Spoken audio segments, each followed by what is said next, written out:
आप सभी पत्रकारों को मेरा नमस्कार। भारत की राजधानी दिल्ली में 31 दिसंबर 2022 को एक ऐसी घटना हुई जिसने एक बार फिर से राजधानी दिल्ली के साथ पूरे देश को हिलाकर रख दिया। राजधानी दिल्ली के अंदर 31 दिसंबर, मुझे याद आ रहा है, दिसंबर 2012 और यह है दिसंबर 2022। एक दशक पहले राजधानी दिल्ली को टाइटल दिया गया था rape capital of India, crime capital of India. जिन्होंने ये टाइटल दिया था वो दोनों राजनीतिक दल उस समय विपक्ष और सड़कों पर थे। आज वही दोनों राजनीतिक दल भारतीय जनता पार्टी और आम आदमी पार्टी आज सत्ता में है।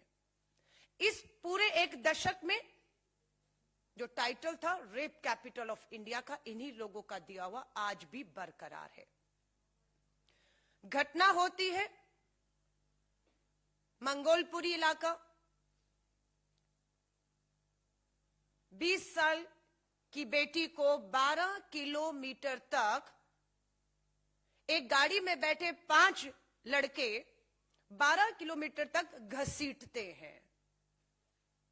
उसके कपड़े, उसके शरीर की खाल पूरी तरह उतर जाती है और उस लड़की को तब तक घसीटा गया जब तक उस लड़की ने दम नहीं तोड़ दिया।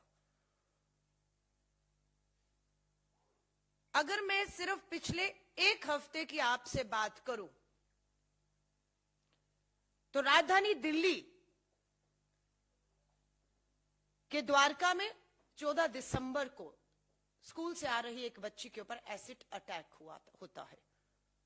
दावा किया जाता है कि दिल्ली में पुलिस सतर्क है और एसिड की, तेजाब की खुली बिक्री बंद है, लेकिन इन दोनों दावों की पोल खुली जब द्वारका में एक स्कूल से आती बच्ची के ऊपर एसिड फेंका जाता है। और अभी पता लगा 31 दिसंबर को पांडव नगर में भी एक लड़की को कार में खींचकर उसके ऊपर एसिड डाला गया। ये राजधानी दिल्ली के पांडव नगर की खबर है। और आज ही जब मैं आपसे बात कर रही हूं, आदर्श नगर दिल्ली से ही एक और सीसीटीवी फुटेज सामने आता है कि आदर्श नगर में एक लड़के ने एक लड़की को चाकुओं से गोद डाला है। ये राजधानी दिल्ली है। मैं वापस आती हूं मंगोलपुरी की इस खबर पर। पुलिस पर दबाव है। क्यों पुलिस लगातार इस मामले को कमजोर कर रही है? दिल्ली पुलिस पर दबाव क्या है वो इस पोस्टर में आपको साफ दिखेगा। क्या यह सच है या नहीं कि 5 अपराधी जिन्होंने उस अपराध को अंजाम दिया, 12 किलोमीटर तक बेटी को घसीटा, उन 5 में एक आरोपी का नाम मनोज मित्तल है। कौन है मनोज मित्तल? ये मनोज मित्तल भाजपा का मंगोलपुरी वार्ड नंबर 42 का सह संयोजक है। भाजपा के दबाव में दिल्ली पुलिस भाजपा के इस नेता को बचाने के लिए मामले को लगातार कमजोर करने की कोशिश कर रही है। ये हमारा सीधा आरोप है। एक लड़की जिसका नाम निधि है, दिल्ली पुलिस मीडिया के सामने अचानक उस लड़की को वारदात के 3 दिन के बाद लाती और बयान दिलवाती है। बयान से साफ समझ आता है कि दिल्ली पुलिस अपनी छवि को बचाने के लिए, भाजपा के नेता को बचाने के लिए निधि को आगे करके इस तरह के बयान दिलवा रही है कि पूरी तरह से मृत पीड़िता का चरित्र हनन हो रहा है। सवाल जो अपराध हुआ उस पे नहीं, अपराधियों पर नहीं, मृतक पीड़िता पर उठाए जा रहे हैं। परिवारजन बोले, हमें नहीं पता कौन है यह निधि जिसे दिल्ली पुलिस का सबके सामने लाकर सीधा सीधा पीड़िता का चरित्र हनन कर रही है। राजधानी दिल्ली लगातार शर्मसार हो रही है। कौन लोग जिम्मेदार हैं? किनकी जवाबदेही बनती है? जिनकी जिम्मेदारी निर्भया के समय 2012 में थी, किसका इस्तीफा मांगा था? दिल्ली की मुख्यमंत्री का मांगा था।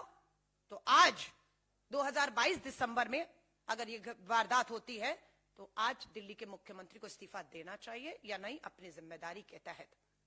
उस समय देश के प्रधानमंत्री डॉक्टर मनमोहन सिंह जी का इस्तीफा मांगा गया था, देश के गृह मंत्री का इस्तीफा मांगा गया था, पुलिस कमिश्नर का इस्तीफा मांगा गया था, और उस समय जो सड़कों पर थे आज वो सत्ता में है, लेकिन ना वो इस्तीफा मांग रहे हैं ना वो दे रहे हैं।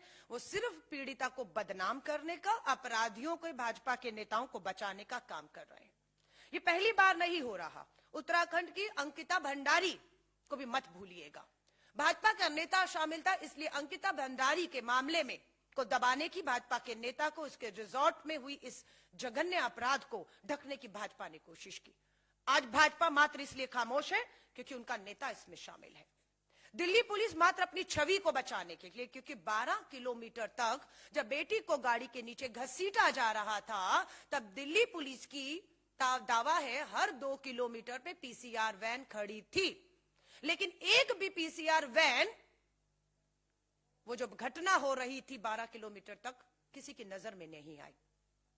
चश्मदीद अगर कहता है कि 20 कॉल उसने पीसीआर कॉल्स की, लेकिन जब वो वारदात हो रही थी, उसे अंजाम दिया जा रहा था, तब तक दिल्ली पुलिस का अता पता नहीं था। और वहीं हम देखते हैं कि दिल्ली पुलिस नववर्ष की जो तैयारियां चल रही थी उसको लेकर अपनी मुस्तैदी, सतर्कता और कार्रवाई को लेकर अपने दावे पेश कर रही थी। लेकिन इस घटना ने पूरी तरह से केंद्र सरकार, दिल्ली पुलिस, दिल्ली सरकार, दिल्ली के मुख्यमंत्री और एलजी साहब, जो मात्र केंद्र के हाथों की एक कठपुतली है, उनके आदेशों का मात्र पालन करने के लिए एलजी बैठे हैं। उसके अलावा हमें नहीं लगता दिल्ली की इसी तरह की किसी भी घटना से उनका कोई लेन देन है। कहीं चाकुओं से गोदा जा रहा है, कहीं एसिड से जो है हमला किया जा रहा है, और कहीं हमारी बेटियों को गाड़ियों के नीचे रौंद के उन्हें उनके दम तोड़ने तक उनको जो है खींचा जाता है। और दिल्ली पुलिस, भाजपा पूरी तरह से चरित्रहीन। हमारा यह मानना है, भारतीय राष्ट्रीय कांग्रेस का, पहले राकेश अस्थाना जी गुजरात काडर से रहे, दिल्ली से वाकिफ नहीं थे, उन्हें कमिश्नर बनाया गया, जिसका खामियाजा किसी और को नहीं, दिल्ली को भुगतना पड़ता है। उसके बाद संजय अरोड़ा जी दिल्ली काडर से नहीं, तमिलनाडु काडर से आते हैं, दिल्ली के चप्पे चप्पे से वो भी वाकिफ नहीं है।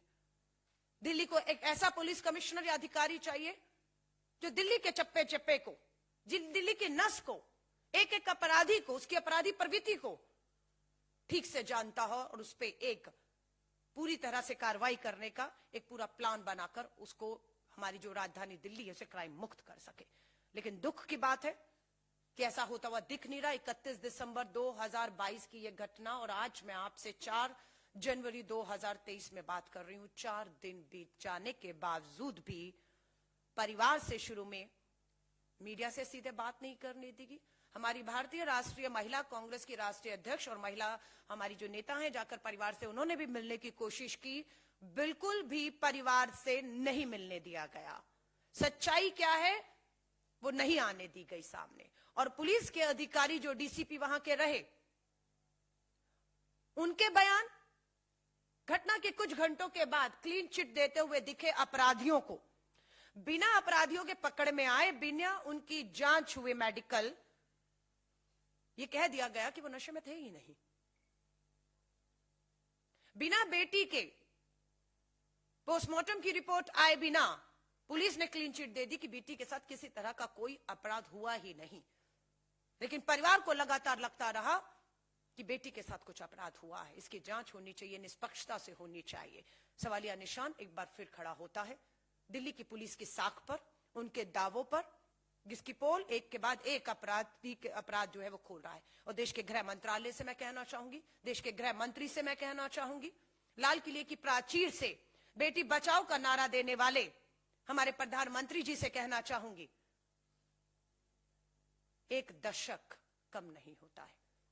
निर्भया का मामला सड़कों पर उठाकर, इस्तीफे मांगकर आप सत्ता में आए हैं, और आज एक दशक के बाद हालात बेहतर नहीं बदतर हो रहे हैं। बेटियां पूरी तरह से राजधानी दिल्ली में असुरक्षित हैं, अपराधियों के हौसले बुलंद हैं।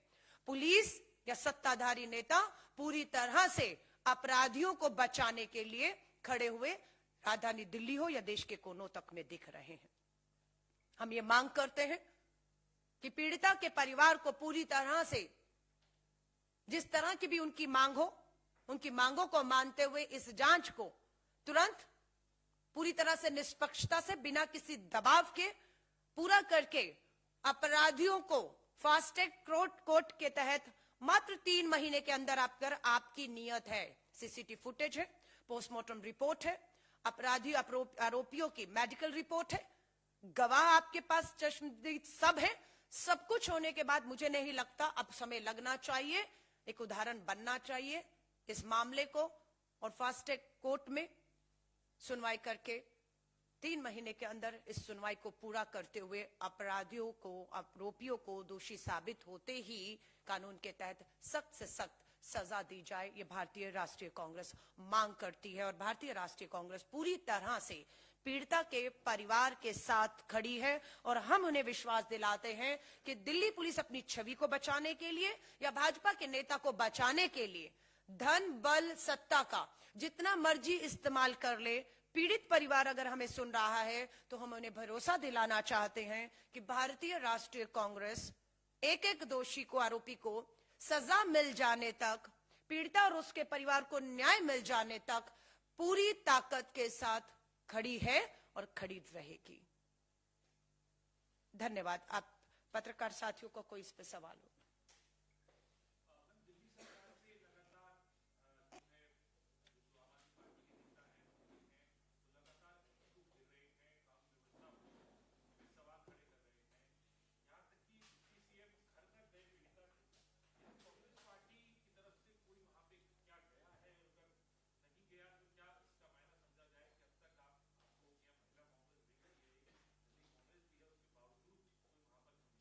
नहीं, मैं आपको साफ बता रही हूँ, हमारी भारतीय राष्ट्रीय महिला कांग्रेस की राष्ट्रीय अध्यक्ष बिल्कुल वहां गई थी। पुलिस ने पूरे घर की घेराबंदी की हुई थी। पुलिस ने पीड़िता के घर तक नहीं जाने दिया, उनके परिवार से बिल्कुल नहीं मिलने दिया गया और वो बिना मिले लौटी। इस बात का उन्हें दुख है। मेरी उनसे बात अभी नीता डिसूजा जी से हुई है।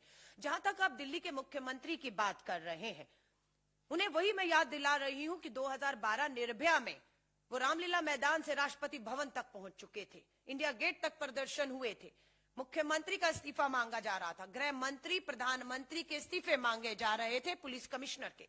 आज दिल्ली के मुख्यमंत्री मात्र एक ट्वीट तक सीमित है, मात्र एक ट्वीट तक सीमित है। हर ट्वीट में हम न्याय दिलाएंगे, लेकिन पूछना चाहती हूं दिल्ली के मुख्यमंत्री, आज तक कितनी पीड़िता और उनके परिवारों को आपने न्याय दिलाया है? सच्चाई तो यह है कि दिल्ली में जो फास्ट ट्रैक कोर्ट जितने होने चाहिए थे, जितने मामले उनकी सुनवाई के लिए, उतनी कोर्ट नहीं है दिल्ली के अंदर फास्ट ट्रैक जिसकी इंतजाम।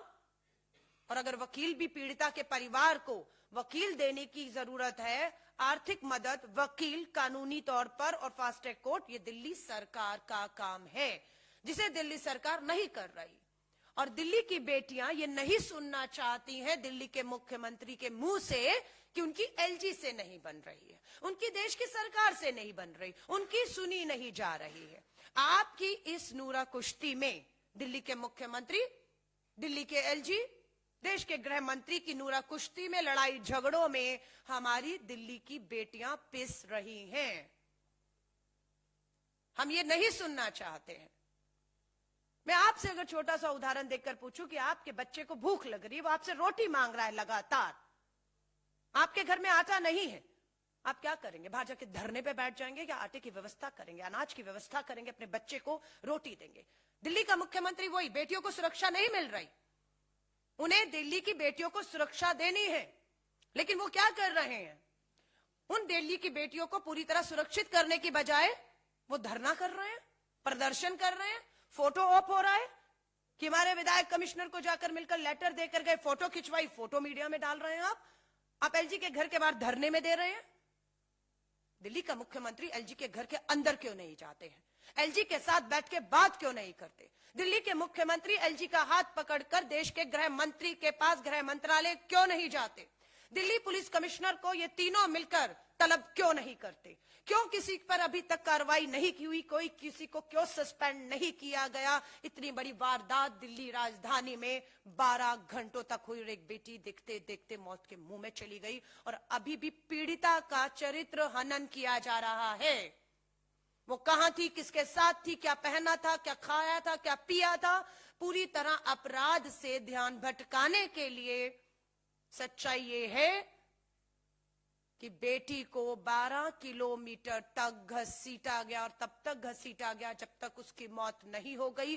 और 5 के 5 आरोपी जो उस गाड़ी में थे, उन्हें इस बात की पूरी तरह पता था कि गाड़ी के नीचे 12 किलोमीटर तक एक इंसान जो है वो घसीटा जा रहा है और उसकी मौत होती है। उसके बाद उसको वहां से छुड़ाकर वो सुरक्षित अपनी गाड़ी को और अपने आप को एक स्थान पर पहुंचा देते हैं। और उसके बाद दिल्ली पुलिस का एक शर्मनाक गैर जिम्मेदाराना खेल शुरू होता है भाजपा के उस नेता को और अपनी छवि को बचाने के लिए, जो बिल्कुल निंदनीय है, जिसे बर्दाश्त नहीं किया जाएगा।